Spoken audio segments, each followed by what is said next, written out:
Good morning, and welcome to day 117 of F260 at First Baptist Meridian. Today we look at 2 Kings chapters 19 through 21, and we have three stories that are separate but related. The first chapter that we look at today is 2 Kings 19, and it's actually the continuation of the story we began yesterday, an event from about 701 or 700 BC known as the Sennacherib crisis, when Sennacherib of Assyria, and again, Assyria, just 2 decades before, had brought the northern kingdom down, had defeated 10 of the 12 tribes of Israel. But when Sennacherib essentially comes to besiege the southern kingdom, Judah, and its capital, Jerusalem itself. And in this story, Hezekiah has no recourse. He has no channel for action other than to rely on the Lord. And so, consulting the prophet Isaiah, he cries out to God for deliverance, and God delivers him from this invading army. 185,000 of his enemies are just vanquished, not by his own might, not by his own resources, but by the Lord.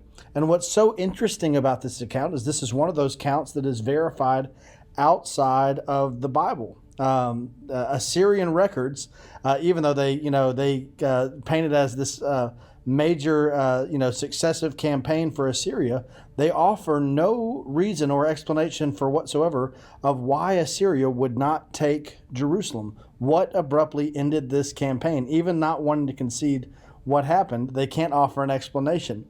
So some scholars appealed to naturalistic explanations, by cutting off water, dehydrating their opponent. Some say that cholera or some other form of plague came over the Assyrian army.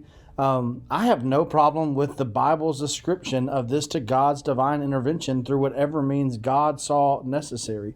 Hezekiah was in a position where he could not have hoped to win a battle or defend his city outside of the Lord's intervention, and God provided a victory. In the second chapter, that theme is continued because Hezekiah has been told that it's time for him to go the way of all the earth. It's time for him to die. But he cries out and petitions to the Lord. And what happens? God provides him with another 15 years. And again, this is so significant not only for Hezekiah, but for the country as a whole, because Hezekiah is one of the last good kings that Israel gets.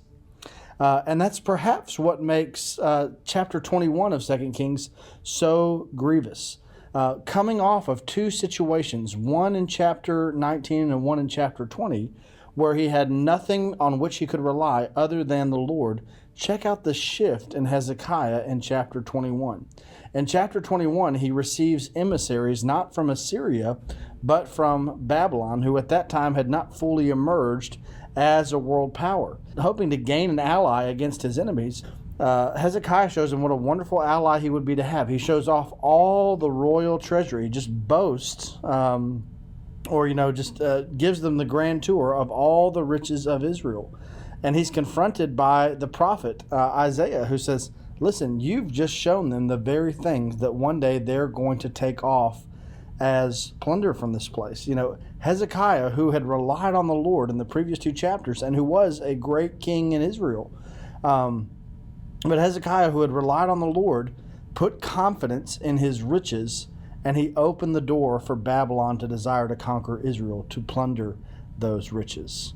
And what's so interesting, perhaps the one asterisk that we get on the reign of good King Hezekiah is listen to his sentiment at the end of that account. He says, at least it won't happen in my lifetime. And that's what I want to close on. Sometimes we are facing drastic circumstances, and we are and we are forced to call out to God. But what about those things for which the payoff, good or bad, does not quite feel as urgent or as pressing? What about the things that we let go of, the health of our churches, our service and ministry of our church, or if we see our church in decline? Because we tell ourselves, man, if the bad stuff's coming, at least it won't happen in my lifetime. Hezekiah was so good and so faithful on so many fronts, But the one major asterisk in his reign is that he opens the door for the thing that defeats the kingdom ultimately. And his sentiment is, hey, at least it won't happen when I'm here. I encourage you, be faithful to the end in your service, in your ministry, in your worship, in your giving, in your everything before the Lord, because he is the only and ultimate resource on which we all rely. God bless you as you keep reading, reflecting, and responding to his word, and I'll see you tomorrow. God bless.